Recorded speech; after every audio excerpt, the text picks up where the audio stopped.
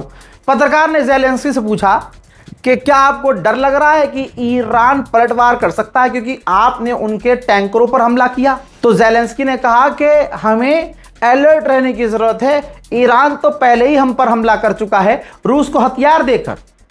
सिर्फ ईरान नहीं, north Korea भी रूस की मदद करके हम पर हमला कर चुका है।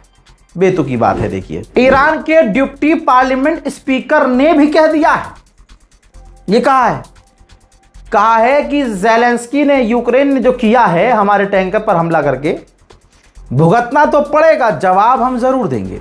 हजरात मोहतरम, फिलहाल के इस रिपोर्ट में इतना ही। इससे पहले अपडेट दे चुका हूं मिडिल ईस्ट ईरान की, जाकर उसको भी देखिएगा और इंतजार करिएगा मेरे अगले अपडेट का। तब तक के लिए जय हिंद व सलाम।